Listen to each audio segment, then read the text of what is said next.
Topic रहेगा meiosis. आज का टॉपिक क्या रहेगा? मियोसिस। सेल्स में होता है और हमेशा डिप्लॉइड सेल्स में होता है। क्योंकि इसमें क्रोमोसोम्स की संख्या आधी हो जाती है, इसलिए ये हमेशा डिप्लॉइड सेल में होगा, हैप्लॉइड सेल्स में कभी नहीं होता है। जर्म सेल्स में होगा और डिप्लॉइड सेल्स में होगा हमेशा। इसमें एक in germ cells and always in 2n या डिप्लॉइड सेल्स। इनमें क्या होता है, इसमें जो 2n सेल है, जिसमें 2n है, डिप्लॉइड सेल है, इसमें एक सेल से 4 डॉटर सेल्स बनती हैं। एक सेल से कितनी बनेंगी? 4 डॉटर सेल्स बनती हैं। यदि एक सेल में 2n4 है तो प्रत्येक में एक एक क्रोमोसोम जाएगा। 2n बराबर 4 है तो एक प्रत्येक सेल, डॉटर सेल में एक एक क्रोमोसोम जाएगा। ठीक है। इसका मतलब क्या होता है कि ये एक सेल, इनकी इसकी जो खोज की है, डिस्कवरी जो करी गई है, वो फार्मर एंड मोरेने की है। इनकी डिस्कवरी, मियोसिस की डिस्कवरी फार्मर एंड मोरेने की है। ठीक है। तो एक सेल से 4 सेल्स बनती हैं। एक सेल से 4 सेल्स बनती हैं।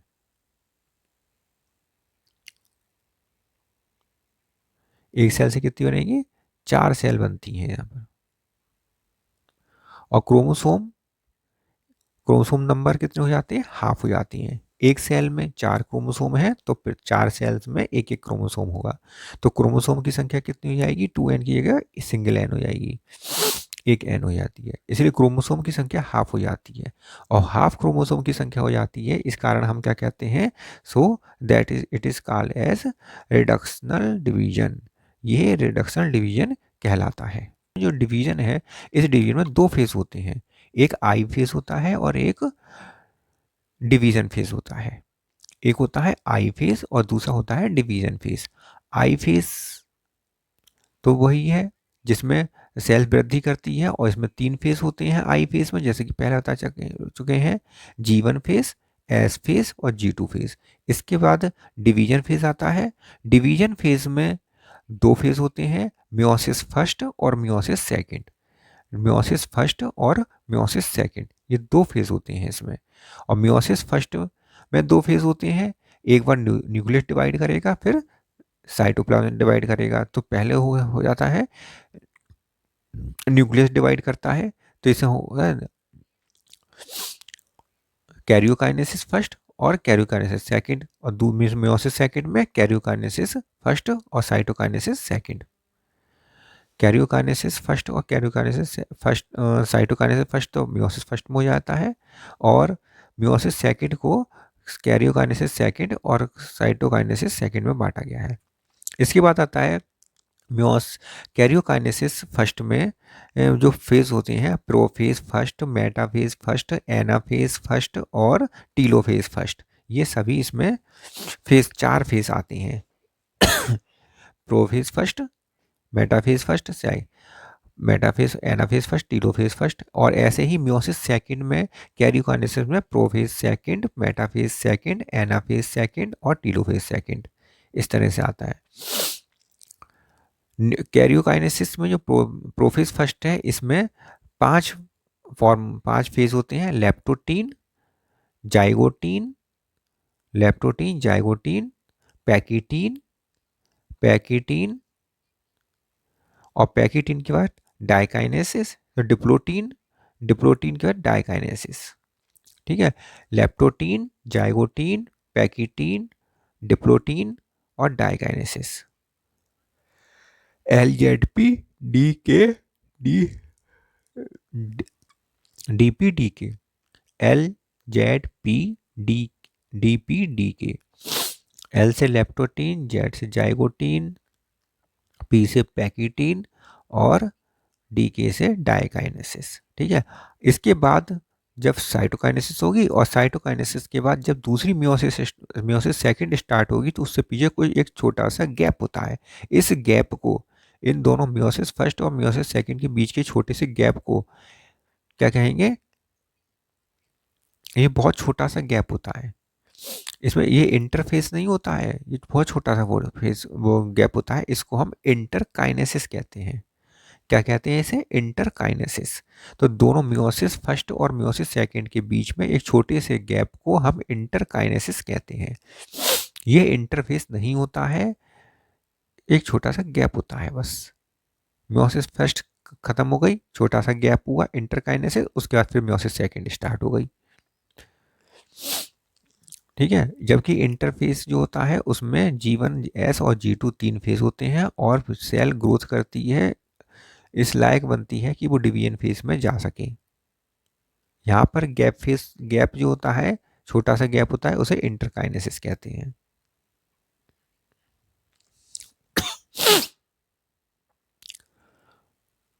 ठीक है, इसके मियोसिस सेकंड में फिर इसके बाद साइटोकाइनेसिस सेकंड हो जाएगी, जिसमें न्यूक्लियस साइटोसोल का डिवीजन हो जाता है।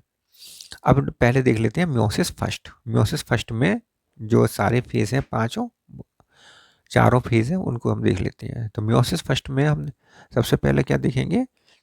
सबसे पहले तो आ जाता है इंटरफेस, आई फेस, जिसे इंटरफेस कहते हैं। उसके बाद आ जाता है इसमें डिवीजन फेस, और डिवीजन फेस में कौन सा फेस देख रहे हैं हम? Meiosis first. ठीक है, तो इंटरफेस में कौन चार फेस, तीन फेस होते हैं, G1 face, G1 face, S face, G2 face. ठीक है, अब मान लीजिए कि हम सबसे पहले ले लेते हैं कि एक सेल ले लेते हैं जिसकी हम मियोसिस फर्स्ट में जो एंट्री करेगी। ठीक है, और इस मियोसिस सेल में केवल चार क्रोमोसोम हैं। कितने क्रोमोसोम हैं? चार। चार क्रोमोसोम वाली एक सेल ले लेते हैं। तो G1 फेज में क्या होगा कि इसमें चार क्रोमोसोम होंगे, जिसमें से एक दो मैटरनल होंगे, मदर की तरफ से आए होंगे, और दो पिता की तरफ से आए होंगे, फादर की तरफ से आएंगे। ठीक है, और ये G1 फेज में कैसे होंगे कि क्रोमेटिन के रूप में होंगे, पतले धागे के रूप में, क्रोमेटिन के रूप में होंगे। और एस फेज में कैसे होंगे? ये दो आर्म के होंगे। G1 फेज में एक आर्म के होंगे क्रोमेटिन, पतले धागे के समान, और एस फेज में दो क्रोमेटिन के, दो जो क्रोमेटिन होंगे ये दो क्रोमेटिड के रूप में होंगे, दो क्रोमेटिड पाए जाएंगे इसमें। प्रत्येक क्रोमोसोम में दो दो क्रोमेटिड पाए जाएंगे। और ये क्रोमोसोम नहीं कहलाए जाएंगे, ये क्रोमेटिन कहलाए जाएंगे, क्योंकि पतले धागे के समान है। और G2 फेज में सेम इतना ही होगा जो एस में होता है। ठीक है, तो G1 फेज में 2n बराबर 4 है, और होमोलोगस क्रोमोसोम में एक आर्म वाला क्रोमोसोम है या क्रोमेटिन है। एस फेज में दो आर्म वाला क्रोमेटिन है, और 2n बराबर 4 ही है, और क्रोमेटिन 4 है। टोटल क्रोमेटिन की संख्या एस फेज में 4 है, G2 फेज में भी 4 है। इसके बाद डिवीजन फेज आ जाता है। डिवीजन फेज में कैरियोकाइनेसिस फर्स्ट और साइटोकाइनेसिस फर्स्ट आती है। कैरियोकाइनेसिस फर्स्ट में कैरियोकाइनेसिस फर्स्ट आती है, और साइटोकाइनेसिस फर्स्ट। कैरियोकाइनेसिस फर्स्ट देख लेते हैं। मियोसिस फर्स्ट में कैरियोकाइनेसिस फर्स्ट किस प्रकार से होगी, इसमें कौन कौन से फेज आएंगे? जैसा कि हमने बताया, कैरियोकाइनेसिस में क्या होता है? न्यूक्लियस का डिवीजन होता है, और न्यूक्लियस का डिवीजन में स्टार्ट कहाँ से होता है? प्रोफेज फर्स्ट से। यहाँ कहाँ से शुरू होगा? Prophase first. ये प्रोफेज फर्स्ट, प्रोफेज फर्स्ट। और प्रोफेज फर्स्ट में वो सभी क्रियाएं होंगी जो हमने उसमें देखी थी, माइटोसिस में देखी थी, वो सभी प्रोफेज फर्स्ट में क्रियाएं होंगी। तो प्रोफेज फर्स्ट जो है सबसे लॉन्गेस्ट फेज होता है इसका। कैरियोकाइनेसिस का सबसे लॉन्गेस्ट फेज जो होता है उसे प्रोफेज फर्स्ट कहते हैं, प्रोफेज फर्स्ट कहते हैं। अब इसमें क्या होता है? सबसे पहले क्या होता है? पहली जो प्रोफेज फर्स्ट में भी पहली जो फेज है वो है लेप्टोटीन। लेप्टोटीन में क्या होता है कि ये सभी जो क्रोमेटिन है ये कंडेंस होना शुरू कर देते हैं, और कंडेंस भी एक विशेष प्रकार से कंडेंस होते हैं। यहाँ पर क्रोमोसोम का कंडेंसेशन जो होता है इस प्रकार से होता है कि ये पहले इस न्यूक्लियर मेम्ब्रेन के एक छोर से जाकर अटैच हो जाते हैं।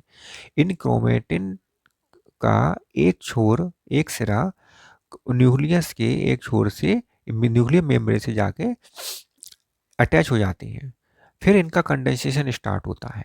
क्रोमेटिन का कंडेंसेशन स्टार्ट कैसे होगा कि ये न्यूक्लियर मेम्ब्रेन के एक सिरे से जाकर अटैच हो जाएंगे, उसके बाद प्रत्येक क्रोमोसोम का, प्रत्येक क्रोमेटिन का कंडेंसेशन स्टार्ट होगा। तो यहाँ क्या होता है, लेप्टोटीन में क्रोमेटिन का कंडेंसेशन शुरू होता है।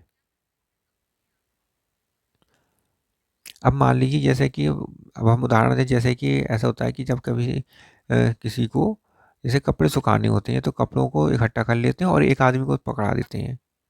जब किसी दूसरे आदमी को पकड़ा देंगे तो वो तो पकड़ के खड़ा रहेगा और आप उसे मेट से चले जाएंगे, उससे कंडेंस करते चले जाएंगे।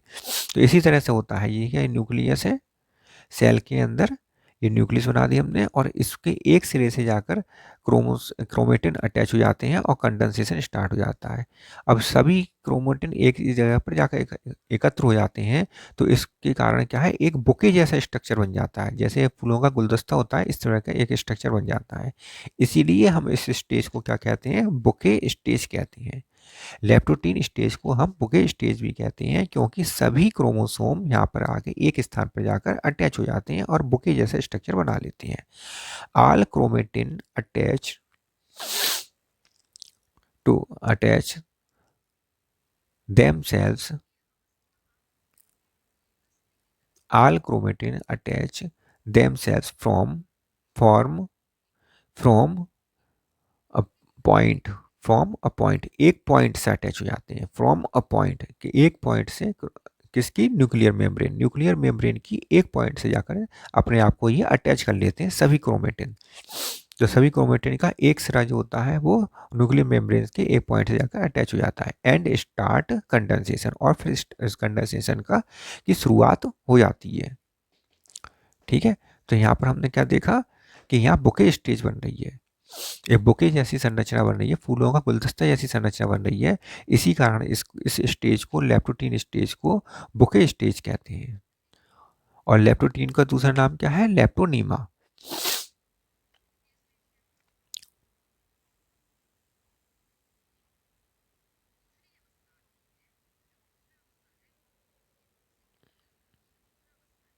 Bouquet stage,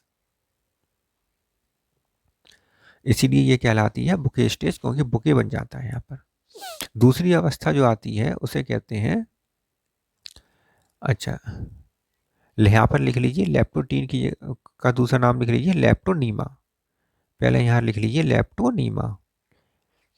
लेप्टोनीमा। अब आता है जाइगोटीन, और जाइगोटीन का दूसरा नाम होता है जाइगोनीमा। लेप्टोटीन का दूसरा नाम लेप्टोनीमा, जाइगोटीन का दूसरा नाम जाइगोनीमा।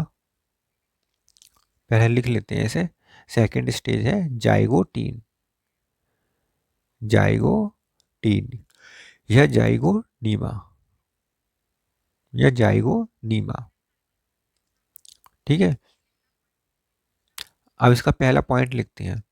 जाइगोनीमा का पहला पॉइंट क्या है, फॉर्मेशन ऑफ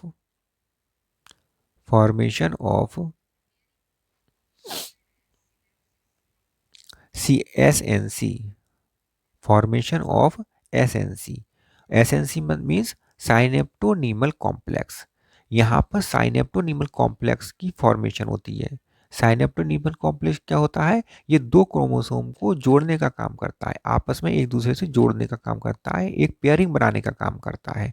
इसलिए साइनेप्टोनीमल कॉम्प्लेक्स पेयरिंग करने में हेल्प करता है। इसलिए फॉर्मेशन क्या होगी यहाँ पर जाइगोटीन में, formation of SNC, pairing of homologous chromosome. ये क्या काम करता है, पेयर होमोलोगस क्रोमोसोम को पेयरिंग करता है। और जब पेयरिंग होती है तो इस पेयरिंग को हम कहेंगे, होमोलोगस क्रोमोसोम की पेयरिंग को कहते हैं साइनेप्सिस या सिंडेसिस। साइनेप्सिस या सिंडेसिस। होमोलोगस क्रोमोसोम कौन कौन से हैं? एक क्रोमोसोम फादर की तरफ से आएगा और एक क्रोमोसोम मदर की तरफ से आएगा, और इन दोनों होमोलोगस क्रोमोसोम की पेयरिंग होगी और बीच में बने, इन दोनों के बीच में बन जाएगा साइनेप्टोनीमल कॉम्प्लेक्स, और इस पेयरिंग को हम कहेंगे साइनेप्सिस या सिंडेसिस। साइनेप्सिस या सिंडेसिस कहते हैं। तीसरा है फॉर्मेशन ऑफ बाइवेलेंट। इस प्रकार एक बाइवेलेंट की स्ट्रक्चर की संरचना हो जाएगी, फॉर्मेशन हो जाएगी। जब दो क्रोमोसोम आपस में आकर, होमोलोगस क्रोमोसोम आपस में आकर पेयरिंग कर लेंगे तो फॉर्मेशन किसकी होगी? एक बाइवेलेंट की फॉर्मेशन होगी। बाइवेलेंट का मतलब क्या है? दो क्रोमोसोम, बाई मतलब दो, दो क्रोमोसोम आपस में एक पास साथ साथ रहेंगे। टेट्राड हम इसलिए कहते हैं इसको, टेट्राड इसलिए कहते हैं क्योंकि प्रत्येक क्रोमोसोम में दो क्रोमेटिड है। तो दो क्रोमोसोम में कितनी क्रोमेटिड होंगे? चार। चार क्रोमेटिड है इसलिए टेट्राड कहेंगे, और दो क्रोमोसोम है इसलिए इसे बाइवेलेंट कहेंगे। और हमने सेल जो ली है वो कैसे ली है? चार क्रोमोसोम की ली है, फोर क्रोमोसोम की ली है। इसलिए स्ट्रक्चर में क्या फोर क्रोमोसोम बनेंगे, और दो दो दो पेयर बनाएंगे। एक पेयर में मदर का और फादर का एक एक, दूसरे पेयर में एक मदर का और एक फादर का, और दोनों में और होमोलोगस क्रोमोसोम बना लेंगे, होमोलोगस पेयरिंग कर लेंगे। और ये होमोलोगस पेयरिंग जो पेयरिंग करे हैं इन क्रोमोसोम को हम होमोलोगस क्रोमोसोम कहेंगे, क्योंकि इन्होंने पेयरिंग करी है। और पेयरिंग करने करने वाले जो होमोलोगस क्रोमोसोम है, इसको हम क्या कहेंगे? इस प्रोसेस को हम सिंथेसिस या साइनेप्सिस कहेंगे। और दोनों के बीच में साइनेप्टोनीमल कॉम्प्लेक्स की फॉर्मेशन होगी।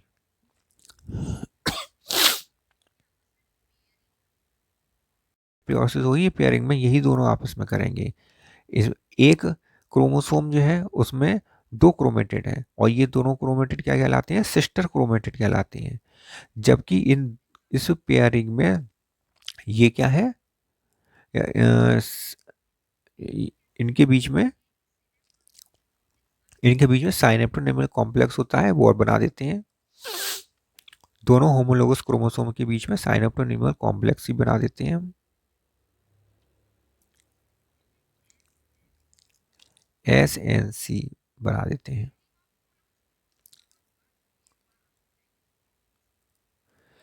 तो पेयरिंग ऑफ होमोलोगस क्रोमोसोम कहाँ पर होगा? जाइगोटीन अवस्था में होगा। जब क्वेश्चन आता है कि पेयरिंग ऑफ होमोलोगस क्रोमोसोम किस जगह पर होगा, तो आएगा उसका आंसर होगा जाइगोटीन या जाइगोनीमा। ठीक है। और इसमें ये साइनेप्टोनीमल कॉम्प्लेक्स बन जाता है, जिस कारण ये साथ साथ रहते हैं। और इस पूरे स्ट्रक्चर में जो दो क्रोमोसोम साथ साथ रह रहे हैं, इसलिए इसको हम कहेंगे बाईवैलेंट। बाईवैलेंट कहलाता है ये। क्या कहलाता है? बाईवैलेंट, क्योंकि दो क्रोमोसोम अब साथ साथ रहेंगे साइनेप्टोनिमल कॉम्प्लेक्स बनने के कारण। साइनेप्टोनीमल कॉम्प्लेक्स बनने के कारण ये दोनों साथ साथ रहेंगे, इसलिए हम इसको बाईवैलेंट कहेंगे।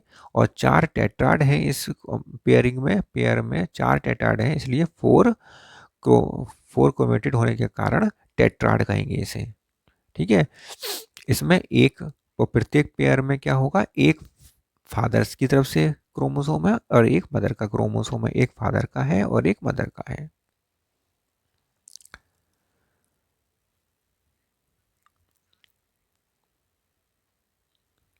एक फादर का है और एक मदर का है क्रोमोसोम। एक फादर का है, दूसरे में भी, इसमें भी एक फादर का है और एक मदर का क्रोमोसोम है। ठीक है। तो यहाँ पर हमें समझ में आ गया साइनेप्टोनीमल कॉम्प्लेक्स, होमोलोगस क्रोमोसोम की पेयरिंग, सिंथेसिस और बाइवेलेंट की फॉर्मेशन या टेट्राड की फॉर्मेशन। ये इसमें इंपॉर्टेंट फीचर्स हैं जाइगोटीन में। अब जैसे एक क्वेश्चन आता है, रेशियो ऑफ क्रोमोसोम, क्रोमेटिड और सेंट्रोमियर, काइनेटोकोर, इन सब का रेशियो बताना है। काइनेटोकोर,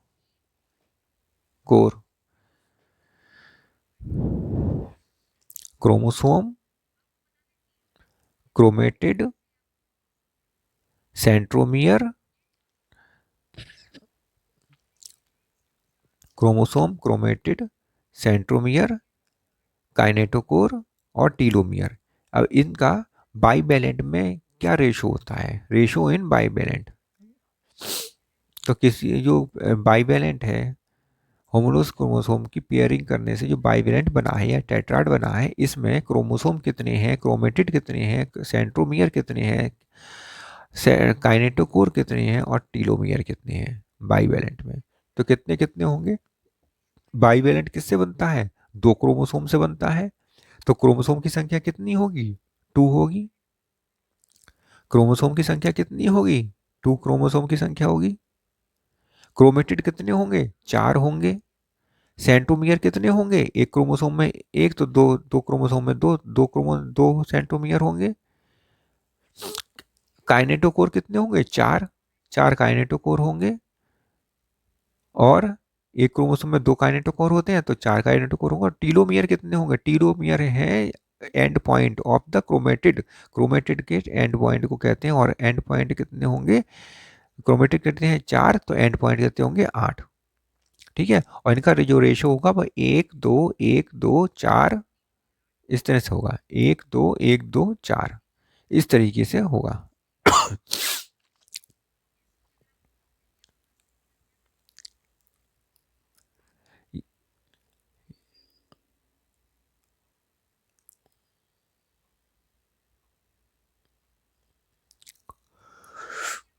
ये क्या है बीच में, क्रोमोसोम है, और क्रोमोसोम के बीच में क्या होगा, जहां से ये जुड़े रहते हैं क्रोमेटिड, वो सेंट्रोमियर, और सेंट्रोमियर के चारों तरफ दो सेंट काइनेटोकोर पाए जाते हैं। और पाए दो काइनेटोकोर पाए जाते हैं। ठीक है, सेंट्रोमियर के दोनों के चारों तरफ दो काइनेटोकोर पाए जाते हैं। एक सेंट्रोमियर होता है, दो क्रोमेटिड होते हैं, और प्रत्येक क्रोमेटिड के दो एंड सिरे होते हैं, टीलोमियर, दो टीलोमियर होते हैं। तो प्रत्येक क्रोमेटिड के दो टीलोमियर होते हैं, तो फिर दो क्रोमेटिड के चार टीलोमियर होंगे, और दो क्रोमोसोम में आठ टीलोमियर होंगे। अब देखो पांच, फाइव बाईवैलेंट है, अगर बाईवैलेंट फाइव है तो उसमें इसका रेशियो कितना होगा, फाइव, 10 20 10 20 80, तो इस ऐसा आएगा, कितना आएगा, 10 20 10 20 80। यदि फाइव बाईवैलेंट होंगे, पांच होंगे, तो क्या होगा, पांच दूनी दस, 10 हो जाएंगे, 10। अब पैकेटीन की बात कर लेते हैं। पैकेटीन में, पैकेटीन क्या है, प्रोफेज फर्स्ट की सबसे लार्जेस्ट स्टेज है पैकेटीन। ठीक है, प्रोफेज फर्स्ट लार्जेस्ट है, म्योसिस फर्स्ट की सबसे लार्जेस्ट प्रोफेज फर्स्ट है, और प्रोफेज फर्स्ट की सबसे लार्जेस्ट पैकेटीन अवस्था है। Largest stage of prophase first, यहाँ क्या होता है, सबसे लार्जेस्ट अवस्था है। तो इस पैकेटीन अवस्था में क्या होता है, इंपॉर्टेंट बात क्या है, फॉर्मेशन ऑफ रिकॉम्बिनेशन नोड्यूल। यहाँ पर रिकॉम्बिनेशन नोड्यूल की फॉर्मेशन होती है। ये क्रॉसिंग ओवर जहाँ होगा वहाँ पर सबसे पहले रिकॉम्बिनेशन नोड्यूल बनेंगे। रिकॉम्बिनेशन रिकॉम्बिनेशन नोड्यूल बनने के बाद ही यहाँ पर क्रॉसिंग ओवर की क्रिया संपन्न हो पाएगी। और रिकॉम्बिनेशन नोड्यूल बनने के लिए एंजाइम की आवश्यकता होती है, उसे हम रिकॉम्बिनेस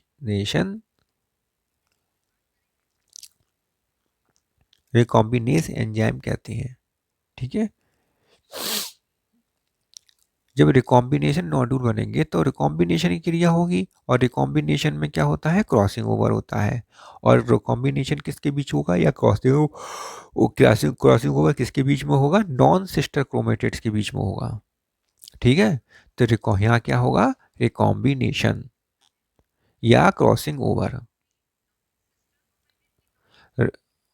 रिकॉम्बिनेशन या क्रॉसिंग ओवर।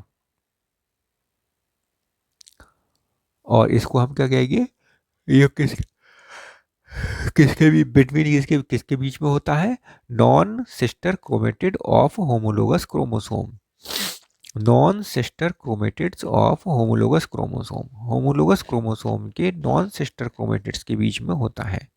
और इसमें जो एंजाइम लगता है उस एंजाइम का नाम है रिकॉम्बिनेस एंजाइम। इसमें इसमें जो एंजाइम लगता है उसे हम कहते हैं रिकॉम्बिनेस एंजाइम। क्या कहेंगे इसे, रिकॉम्बिनेस एंजाइम। एंजाइम का नाम जो है उसे हम कहेंगे रिकॉम्बिनेस एंजाइम।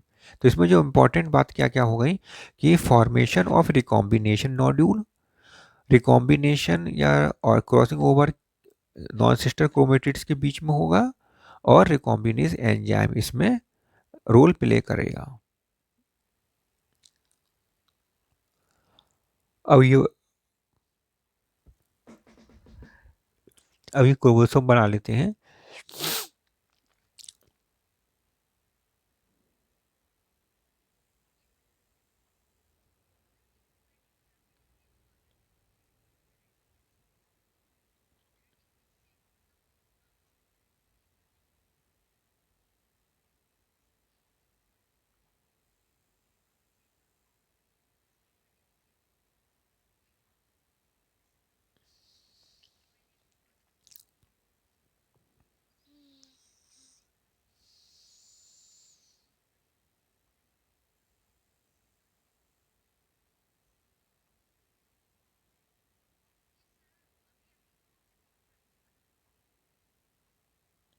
ये देखिए ये क्या बन गया, क्रॉसिंग ओवर रिकॉम्बिनेशन वाली जगह दिखा दी। नॉन सिस्टर क्रोमेटिड के बीच में रिकॉम्बिनेशन हो रहा है यहाँ पर। एक फादर का है और एक मदर का है क्रोमोसोम।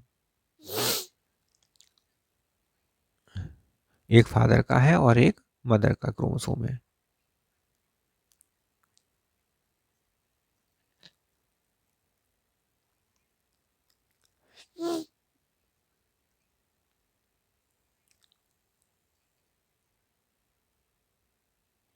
बस यहाँ पर लेकर चल रहे हैं, एक एक सेल्स में लेकर जिसमें 4 क्रोमोसोम है उसी को लेकर चल रहे हैं, उसी के हिसाब से हम आगे देखेंगे।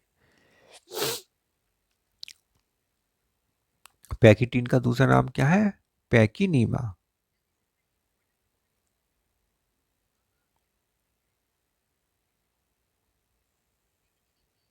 अब अगला आता है डिप्लोटीन या डिप्लोनीमा। चौथी फेज आती है डिप्लोटीन या डिप्लोनीमा। ये बहुत इंपॉर्टेंट फेज है, यहाँ पर भी इंपॉर्टेंट चीज होती हैं, तो उसको आप देखेंगे अब। डिप्लोटीन और डिप्लोनीमा।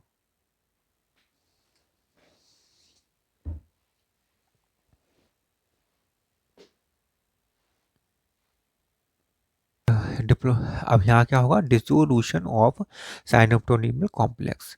साइनोप्टोनीमल कॉम्प्लेक्स में डिसोल्यूशन होगा, मतलब ये धीरे धीरे खत्म होना शुरू हो जाएगा। बनता कहाँ है? साइनोप्टोनीमल कॉम्प्लेक्स जाइगोटीन में। और खत्म कहाँ होता है, डिसोल्यूशन कहाँ होता है इसका? डिप्लोटीन में। इसके और क्या होता है, फॉर्मेशन ऑफ कियास्मेटा। कियास्मेटा का फॉर्मेशन होता है। कियास्मेटा क्या होता है, एक क्रॉस लाइक स्ट्रक्चर होता है। नॉन सिस्टर क्रोमोसोम क्रोमेटिड्स के बीच में एक क्रॉस लाइक स्ट्रक्चर बनता है, उसी को कियास्मा कहते हैं। X shaped structure at the point crossing over, जहां क्रॉसिंग ओवर हो रहा होता है उस जगह पर एक्स के आकार का स्ट्रक्चर बन जाता है, इसी को हम कियास्मेटा कहते हैं। जहां क्रॉसिंग ओवर होता है वहां पर एक्स के आकार का स्ट्रक्चर को हम कियास्मेटा कहते हैं। अगला पॉइंट है कि इन इंपॉर्टेंट है, बहुत ज्यादा important, in oocytes of many amphibians. कुछ एम्फीबियन ऐसे होते हैं जिनके oocyte में oocyte जो होते हैं डिप्लोटीन स्टेज में अरेस्ट हो जाते हैं। डिप्लोटीन स्टेज में अरेस्ट हो जाते हैं मतलब डिप्लोटीन स्टेज तक तो पहुंचते हैं और लेकिन उसके आगे की प्रोसेस उसमें नहीं होती, डिप्लोटीन अवस्था में ही ये अरेस्ट हो जाते हैं। तो इन oocyte of many amphibians diplotene stage last for month and year. और ये अवस्था जो अरेस्ट होती है डिप्लोटीन अवस्था में, तो ये कुछ महीनों के लिए भी हो सकती है और कुछ महीनों से लेकर कई सालों तक के लिए होती है। कई सालों तक एम्फीबियन में ये अवस्था डिप्लोटीन अवस्था अरेस्ट हो जाती है। तो the in oocyte of many amphibian, तो कई मैनी एम्फीबियन में ऐसा होता है कि डिप्लोटीन अवस्था महीनों के लिए या सालों के लिए अरेस्ट हो जाती है, रुक जाती है। जब काफी सालों के लिए अरेस्ट हो जाती है तब इसमें कुछ काम तो बचता नहीं करने को, तो क्या होता है कि डीएनए डीएनए रेप्लिकेट करता रहता है और अपनी साइज को बढ़ाता रहता है। और अपनी साइज को बढ़ाने के कारण क्या है कि इसमें डीएनए जो है इस प्रकार से बन जाता है कि पूरा स्ट्रक्चर लैंप ब्रश क्रोमोसोम की तरह दिखाई देता है। लैंप ब्रश क्रोमोसोम जो होता है, सफाई लैंप को साफ करने वाला ब्रश जो होता है, लैंप ब्रश, उसकी तरह ये दिखाई देता है। इसीलिए इसको, इसकी फॉर्मेशन जो आती है वो उस क्या कहलाता है, ये लैंप ब्रश क्रोमोसोम कहलाता है। ये अब हम डायग्राम बना देते हैं इसका।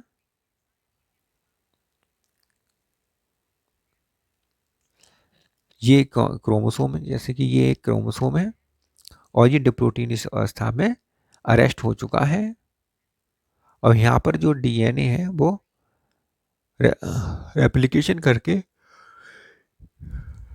क्रोमोसोम से बाहर निकल आया था, क्रोमोसोम से बाहर निकल आएगा और ये क्या बना लेगा, लैंप ब्रश बना, ये ब्रश जैसी संरचना बना लेगा, ब्रश जैसा स्ट्रक्चर बना लेगा। इसे लैंप ब्रश क्रोमोसोम कहते हैं। इसीलिए इसे लैंप ब्रश क्रोमोसोम कहते हैं, क्योंकि डीएनए क्रोमोसोम से बाहर निकल आता है, बाहर अपनी डीएनए अपना साइज बढ़ा लेता है और बाहर की तरफ निकला, एक्स्ट्रा जो होता है वो बाहर की तरफ निकला आता है और ब्रश जैसा स्ट्रक्चर बना लेता है। एक जाइंट क्रोमोसोम, ये क्या है, एक जाइंट क्रोमोसोम है, ये एक लैम्ब्रस क्रोमोसोम एक जाइंट क्रोमोसोम है। और ऐसे ही दूसरा जाइंट क्रोमोसोम क्या है, पॉलीटीन क्रोमोसोम है। और पॉलीटीन क्रोमोसोम जो है सलाइवरी ग्लैंड में, इंसेक्ट की सलाइवरी ग्लैंड में होता है। इंसेक्ट की सलाइवरी ग्लैंड में पॉलीटीन क्रोमोसोम होता है और इस पॉलीटीन क्रोमोसोम में ये क्या है, एक जाइंट क्रोमोसोम होता है। क्रोमोसोम में ये क्या है, एक जाइंट क्रोमोसोम होता है। पॉलीटीन क्रोमोसोम में एक विशेष बात क्या है कि ये एक तो सलाइवरी ग्लैंड में पाया जाता है इंसेक्ट, दूसरी बात ये मेन इसमें जो पॉइंट है वो है पॉलीटीन का बाल्बियानी रिंग, इसमें बाल्बियानी रिंग पाया जाता है। में इंपॉर्टेंट बात है और पेपर में पूछा जाता है कि पॉलीटीन क्रोमोसोम में बाल्बियानी रिंग्स कहाँ पाया जाता है, तो लैम्ब्रस क्रोमोसोम में या पॉलीटीन क्रोमोसोम में। तो पॉलीटीन क्रोमोसोम में बाल्बियानी रिंग पाया जाता है, पेपर में कई बार जाके ये पूछा जा चुका है।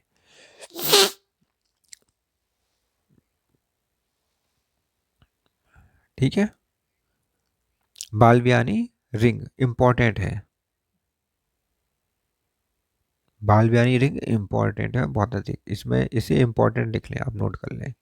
तो डिप्लोटीन अवस्था में क्या हो गया, साइनेप्टोनीमल कॉम्प्लेक्स का डिसोल्यूशन हो गया, कियास्मेटा की फॉर्मेशन हो गई एक्सिस स्ट्रक्चर की। इंपॉर्टेंट बातें हैं ये दोनों। अब इसके बाद हम देखेंगे डिप्लोटीन के बाद आती है डाइकाइनेसिस। अब डाइकाइनेसिस क्या है, इस अब इसको देख लेते हैं।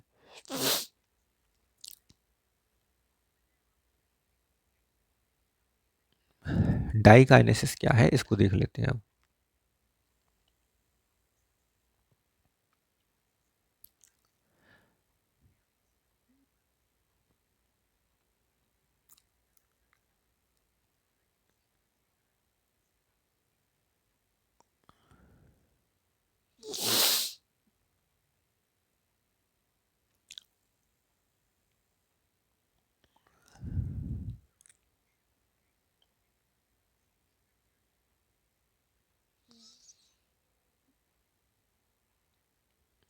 डाइकाइनेसिस को क्या कहते हैं, डीके, क्या कहेंगे इसे, डीके।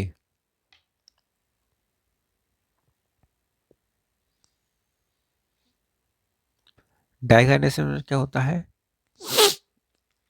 अब जो क्रॉस क्रोमोसोम के बीच में, नॉन सिस्टर क्रोमेटिड्स के बीच में जो क्रॉस बन गया था जिसे हम कियास्मेटा कह रहे थे, अब ये क्या है कि धीरे धीरे क्या होता है, ये क्रोमोसोम आपस में एक दूसरे से दूर जाने लगते हैं, क्योंकि साइनेप्टोनीमल कॉम्प्लेक्स डिसोल्यूशन होने गया।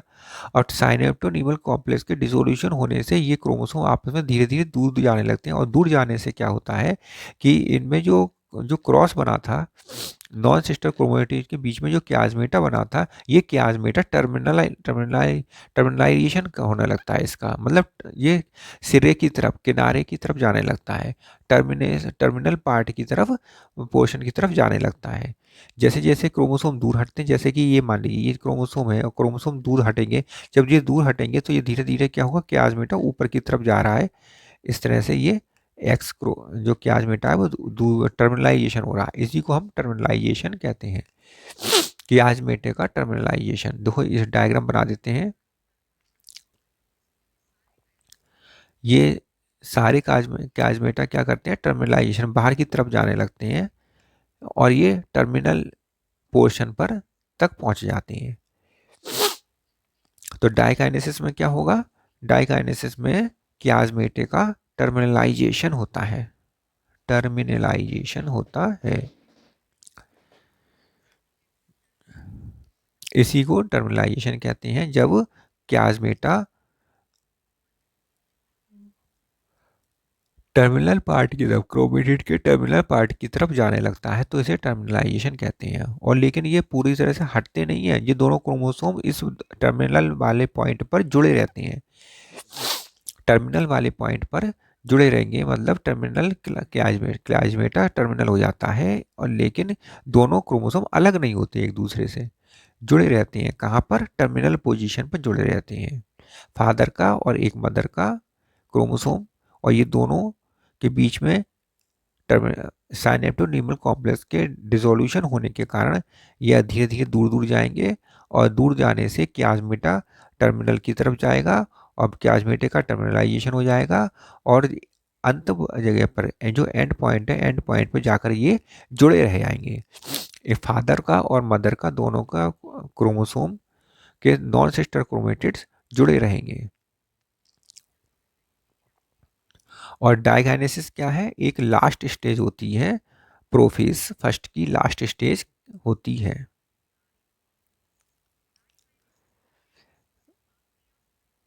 डायगाइनेसिस क्या है, प्रोफेज फर्स्ट की सबसे आखिरी अवस्था है। सबसे पहली अवस्था लेप्टोटीन थी, सबसे पहली अवस्था लेप्टोटीन थी, दूसरी जाइगोटीन थी, तीसरी पैकेटीन थी, चौथी डिप्लोटीन थी, और पांचवी डायकाइनेसिस। डायकाइनेसिस क्या है, लास्ट अवस्था है प्रोफेज की। और यहाँ फॉर्मेशन किसका होता है, formation of spindle fibre. Last अवस्था है तो लास्ट अवस्था में वही सब कुछ होगा जो प्रोफेज में होता है, फॉर्मेशन ऑफ स्पिंडल फाइबर। और प्रोफेज में क्या होता है, disintegration of nuclear membrane, Golgi Golgi body, endoplasm reticulum, और मूवमेंट होगा, movement of centrosome to opposite pole, centrosome opposite pole पर जा चले जाएंगे। ठीक है, तो क्या क्या हो गया इसमें, स्पिंडल फाइबर की फॉर्मेशन हो गई, जैसे कि सभी प्रोफेज में, माइटोसिस में हमने देखा था कि प्रोफेज में स्पिंडल फाइबर, लेट प्रोफेज में स्पिंडल फाइबर बनने लगते हैं, शुरू जाते हैं, तो फॉर्मेशन ऑफ स्पिंडल फाइबर हो गया, और endoplasmic reticulum, Golgi body and nuclear membrane का डिसइंटीग्रेशन हो गया, और सेंट्रोसोम स्प्लिट कर जाता है, और स्प्लिट करके अपोजिट पोल की तरफ ये जाने लगता है। इसके बाद आता है मेटाफेज फर्स्ट, प्रोफेज फर्स्ट के बाद अब आएगा मेटाफेज फर्स्ट। प्रोफेज फर्स्ट के बाद क्या आएगा, मेटाफेज फर्स्ट।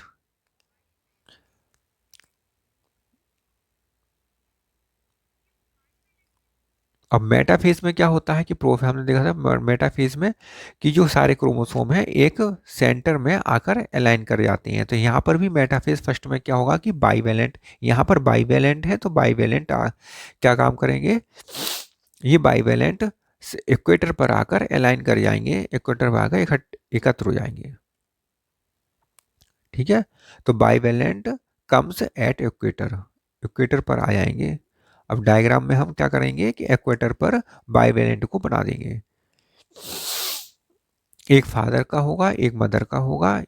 ये दोनों मिलकर बाइवेलेंट बनाएंगे और ये बाइवेलेंट इक्वेटर पर आ जाएगा, दूसरा वाला भी बाइवेलेंट इक्वेटर पर ही आ जाएगा। और ये बाइवेलेंट क्या काम करें, किससे अटैच रहेंगे, सेंट्रोमियर से अटैच रहे, सेंट्रोसोम से अटैच रहेंगे बाई स्पिंडल फाइबर। सेंट्रोसोम से स्पिंडल फाइबर निकलेंगे जो इन बाइवेलेंट को अटैच किए रहेंगे।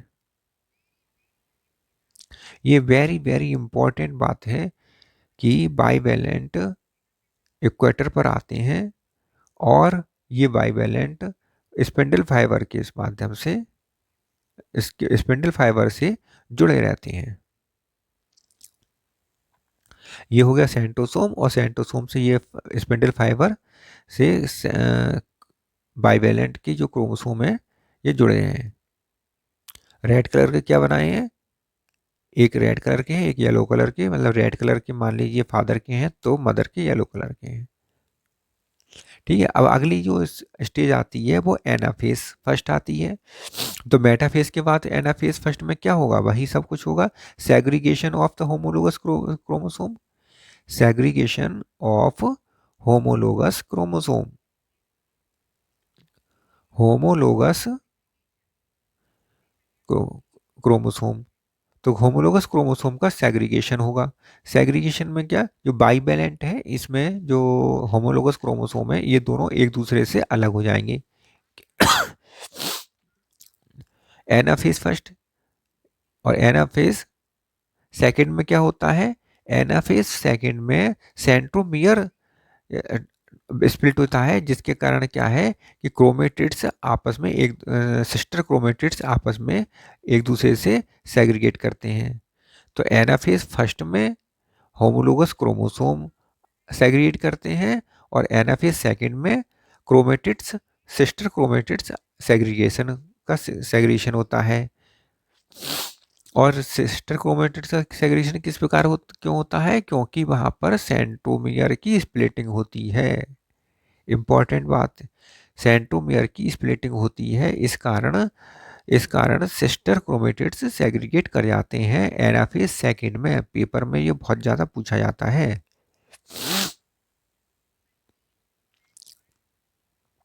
ठीक है, तो एनाफेज फर्स्ट में याद रखना है होमोलोगस क्रोमोसोम जो टेट्रा बाइवेलेंट है, इसमें होमोलोगस क्रोमोसोम है और होमोलोगस क्रोमोसोम का सेग्रीगेशन होता है एनाफेज फर्स्ट में। जब एनाफेज सेकंड आएगी उस समय होमोलोगस क्रोमोसोम तो पहले ही अलग हो चुके हैं, केवल एक ही क्रोमोसोम होगा और एक क्रोमोसोम होगा तो उसमें दो सिस्टर क्रोमेटिड्स हैं और ये दोनों सिस्टर क्रोमेटिड्स आपस में एक दूसरे से सेंट्रोमियर से अटैच हैं। और सेंट्रोमियर से अटैच होने के कारण एक दूसरे सेंट्रोमियर की स्प्लिटिंग के कारण ये दोनों सिस्टर क्रोमेटिड्स एक दूसरे से अलग हो जाएंगे।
एनाफेज फर्स्ट में क्या सेग्रीगेशन,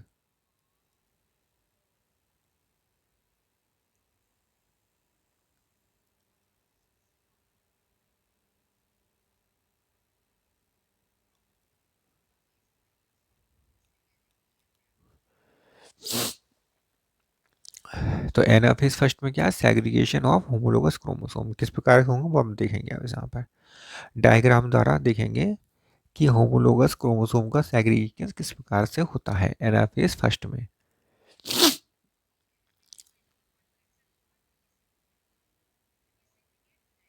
अब मान लीजिए इस जिस सेल है, इस सेल में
ठीक है, तो इसमें क्या है कि ये क्रोमोसोम है, ये क्रोमोसोम धीरे धीरे ऊपर की तरफ जाने लगेंगे और नीचे की तरफ जाने लगेंगे, पोल्स की तरफ जाने लगेंगे। कि पोल्स की तरफ क्यों जाएंगे ये? क्योंकि स्पिंडल फाइबर में कॉन्ट्रैक्शन होने लगेगा। स्पिंडल फाइबर के में जब एनाफेज फर्स्ट में कॉन्ट्रैक्शन होगा तो ये दोनों होमोलोग क्रोमोसोम सेग्रीगेट करने लगेंगे और पोल्स की तरफ जाना शुरू कर देंगे। अब हमने यहाँ पे सफ़ेद और रेड रंग से क्या बनाया है, कुछ जीन्स बनाए हैं। कुछ जीन्स जो होते हैं वो मदर के जीन्स होते हैं जो फादर की क्रोमोसोम में चले जाते हैं, ऐसे ही फादर के जो क्रोमोसोम में जो जीन होते हैं थोड़े से टर्मिनल पॉइंट पर वो मदर की क्रोमोसोम में चले जाते हैं। ठीक है, अब हम आगे देखेंगे कि इसमें,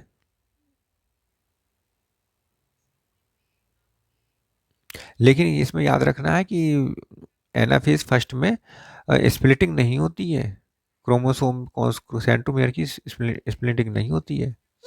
अब आता है टीलोमियर, टीलोफेज। टीलोफेज फर्स्ट में क्या होगा,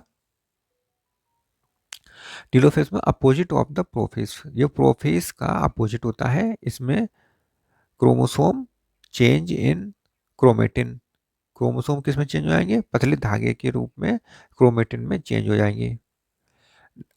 nuclear membrane, Golgi body, endoplasm reticulum reappear हो जाते हैं और न्यूक्लियोलस रिफॉर्म होने लगते हैं, रिफॉर्म होने लगते हैं, दोबारा से बनने लगते हैं। क्रोमोसोम क्रोमेटिन में चेंज हो जाता है, nuclear membrane, Golgi body, endoplasmic reticulum, nucleolus reform हो जाते हैं। अब यहाँ डायग्राम में देख लीजिए कि इसमें दो सेल्स बन गई हैं, सेल के अंदर दो न्यूक्लियस बन गए हैं, जैसे एक में फादर के क्रोमोसोम है और एक में मदर के क्रोमोसोम है। और धीरे धीरे इसमें क्या होता है, फरो बनना शुरू हो जाती है, सेल डिवीजन, साइटोकाइनेसिस की क्रिया स्टार्ट हो जाती है।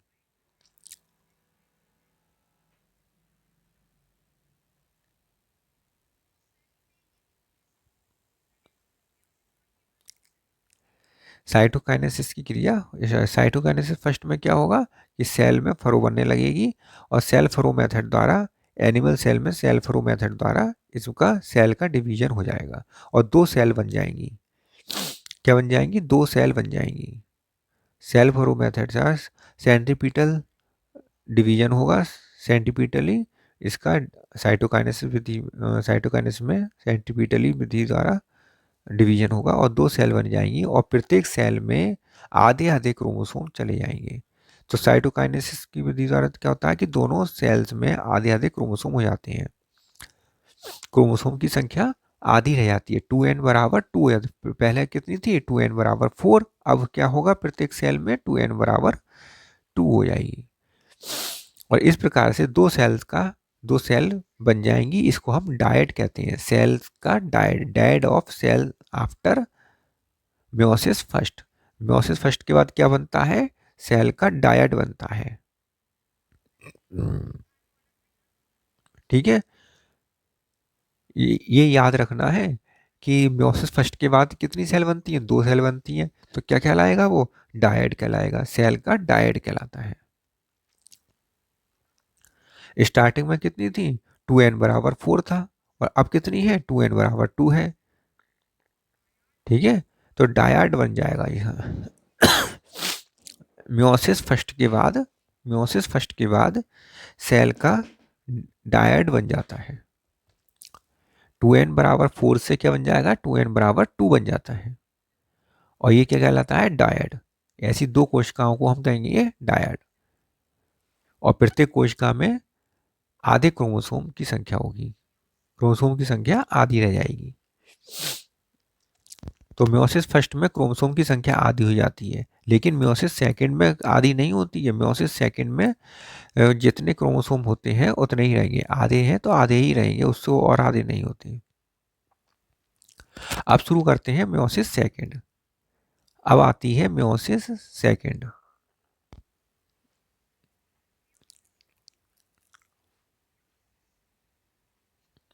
ये क्या है, ये म्योसिस सेकंड जो होती है माइटोसिस के समान होती है। जैसी माइटोसिस होती है, माइटोसिस में क्रियाएं होती हैं, वो सब कुछ म्योसिस में होती है, क्योंकि माइटोसिस में भी क्रोमोसोम की संख्या आधी नहीं होती है। अब म्योसिस में कोई आधी संख्या नहीं होगी, जो होनी थी वो म्योसिस फर्स्ट में हो गई, हो चुकी है। ठीक है, तो वेरी वेरी इंपॉर्टेंट बात है कि just like mitosis, meiosis second is the just like mitosis. ये दो डायड बना देते हैं एक सेल्स में। एक्स एक्स फादर वाले हैं 2n बराबर 2, और दूसरी है मदर की 2n बराबर 2। प्रोफेस सेकंड में देख लेते हैं, प्रोफेस सेकंड में क्या होगा,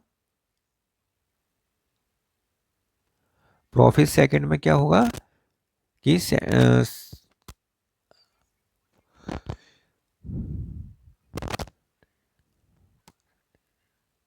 कंडेंसेशन होगा क्रोमोसोम का, कंडेंसेशन होगा यहाँ पर।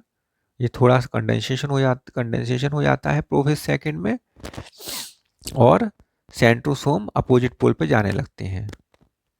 प्रोफेस फर्स्ट में सेकंड में क्या होगा कि क्रोमोसोम कंडेंसेशन होगा क्रोमोसोम का, और क्रोमोसोम जो सेंट्रोसोम बनेंगे वो सेंट्रोसोम अपोजिट अपोजिट पोल पर जाना शुरू कर देंगे।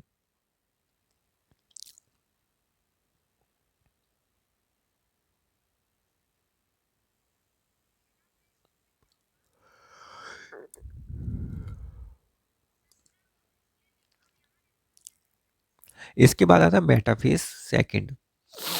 इसके बाद क्या आएगा, मेटाफेज सेकंड।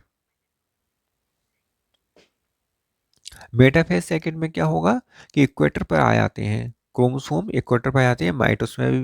माइटोसिस में भी ऐसा ही था कि मेटाफेज पर इक्वेटर पर आ गए थे सभी क्रोमोसोम, यहाँ पर भी इक्वेटर पर आकर अलाइन कर जाएंगे, स्थिर हो जाएंगे।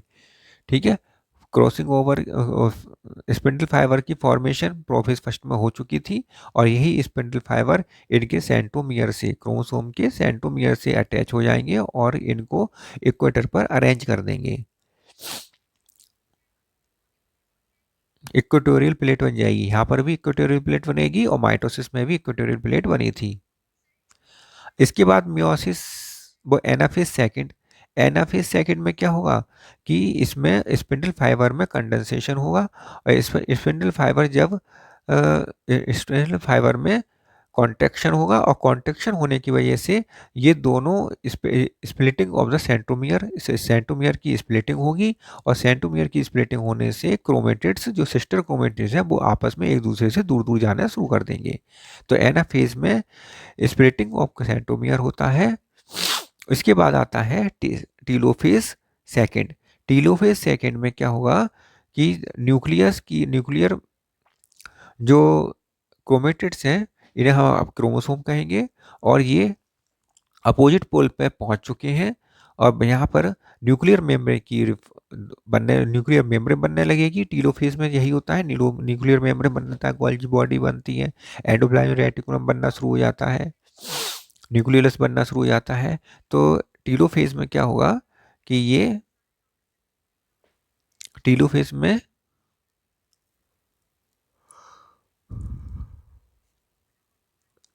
टीलोफेज सेकंड,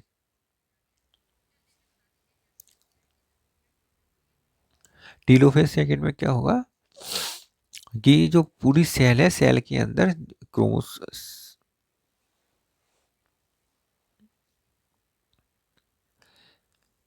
इसके बाद क्या आएगा, साइटोकाइनेसिस। साइटोकाइनेसिस में दोनों सेल्स अलग हो जाएंगी, और दोनों सेल्स जब अलग हो जाएंगी तो प्रत्येक सेल में 2n बराबर 2 क्रोमोसोम होंगे, और ये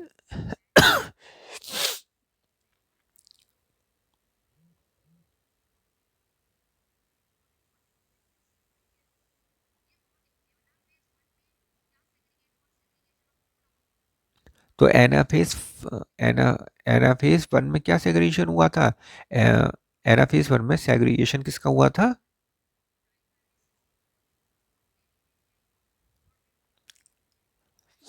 और एनाफेज सेकंड में किसका सेग्रीगेशन हुआ, क्रोमेट सिस्टर क्रोमेटिड्स का सेग्रीगेशन हुआ। एनाफेज फर्स्ट में किसका सेग्रीगेशन हुआ,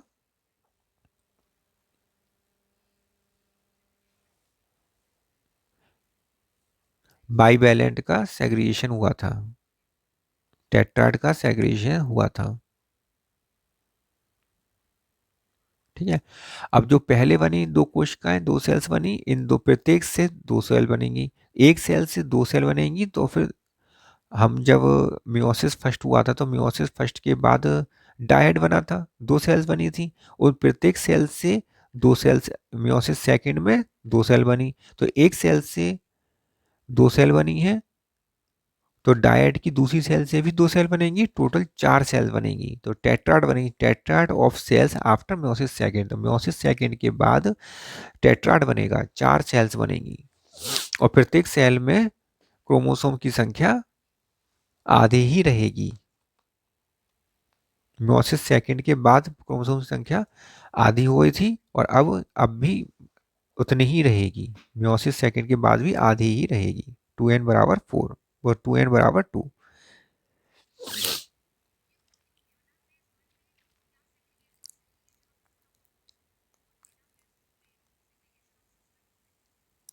ठीक है।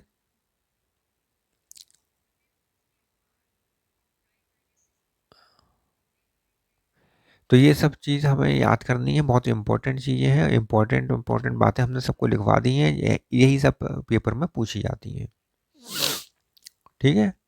जाइगोटीन में क्या होता है, पैकिटीन में क्या इंपॉर्टेंट बातें हैं, डाइकाइनेसिस में क्या इंपॉर्टेंट बातें हैं, डिप्लोटीन में क्या इंपॉर्टेंट बातें हैं, डाइकाइनेसिस में क्या इंपॉर्टेंट है, ये सब कुछ इसमें लिखवा दिया है।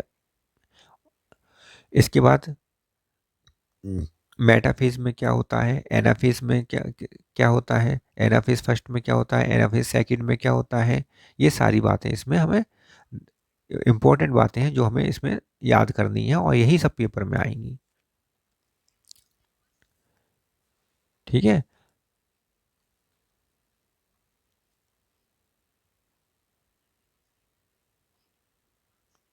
देख लीजिए फिर, ऐसे ही है ये।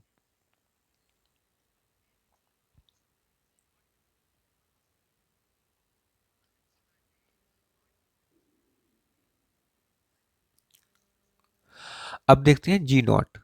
जी नॉट क्या होता है, जी नॉट या क्विसेंट स्टेज, जी नॉट या क्विसेंट स्टेज,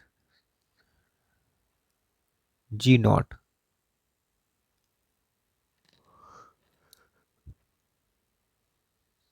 पेपर में पूछा गया था, इंपॉर्टेंट बात है। जी नॉट क्या होता है, या इसे हम क्विसेंट स्टेज भी कहते हैं, क्या होता है ये, जब ऐसा होता है कि जब सेल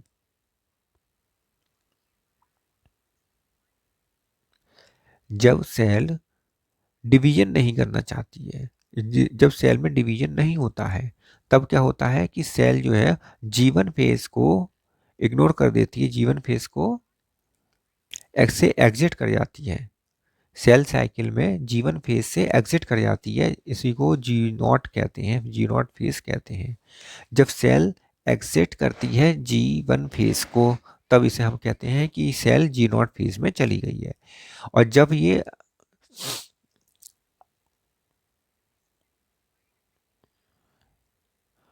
जैसे कि नर्व सेल्स होती हैं, ये डिवाइड नहीं करती हैं, डिवाइड नहीं कर रही हैं। क्यों नहीं कर रही हैं? क्योंकि ये जी नॉट फेज में चली गई हैं। ऐसी कुछ सेल्स होती हैं जो हार्ट की सेल्स होती हैं, हार्ट की सेल्स डिवाइड नहीं कर रही हैं। क्यों नहीं कर रही हैं? क्योंकि वो भी अब जीवन जीवन फेज को एग्जिट कर गई हैं और जी नॉट फेज में चली गई हैं। ऐसे ही मसल्स की सेल्स होती हैं कुछ जो जी नॉट फेज में चली जाती हैं। तो हार्ट की सेल्स, नर्व सेल्स और मसल सेल्स जो होती हैं, इसमें जी नॉट फेज में चली जाती हैं, जीवन फेज को एग्जिट कर देती हैं, जी नॉट फेज में चली जाती हैं और सेल सस्पेंडेड हो जाती है। सेल क्या हो जाती है? सस्पेंडेड। इस तरह से हम कह सकते हैं कि सेल जब आगे प्रोसेस नहीं हो रही है इसमें और जीवन फेज को एग्जिट कर गई है, तब हम ये कहेंगे कि सेल सस्पेंड हो गई है, सस्पेंडेड हो गई है। तो cell suspended in cell cycle and exit in G one phase to G nought phase. इसके एग्जाम्पल देख लीजिए। तो ठीक है, cells exit G one phase and enter into G nought. Example है इसके heart cell, nerve cell, muscle cells. Heart cell, nerve cell, muscle cell,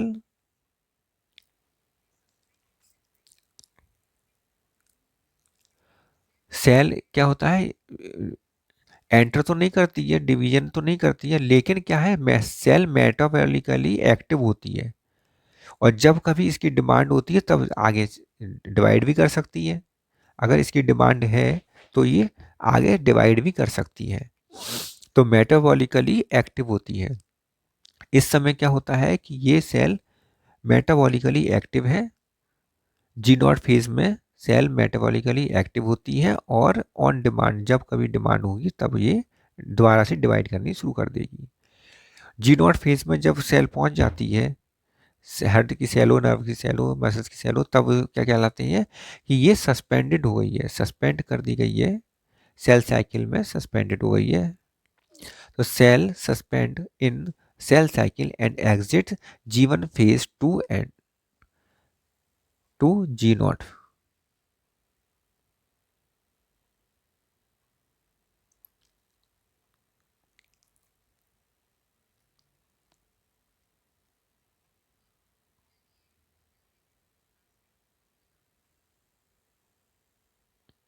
ठीक है, तो बस इतना ही है और ये सब इम्पोर्टेंट इम्पोर्टेंट बातें सब आप याद कर लें। और आपको अगर कोई हमारा बैच लेना है तो उसको बैच को ले सकते हैं।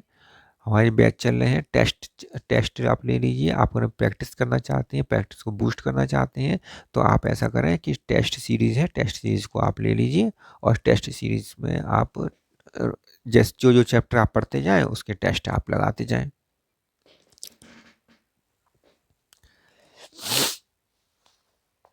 और प्रैक्टिस करते हैं, टेस्ट लगाएंगे तभी प्रैक्टिस हो पाएगी।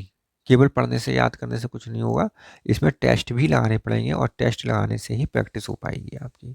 बहुत अच्छे क्वेश्चन है, पेपर में आए हुए क्वेश्चन है, इसलिए आप, हम तो यही गाइड करेंगे कि आपको कि क्वेश्चन थ्योरी पढ़ने के साथ साथ आप टेस्ट भी सॉल्व करें, टेस्ट पेपर भी सॉल्व करें।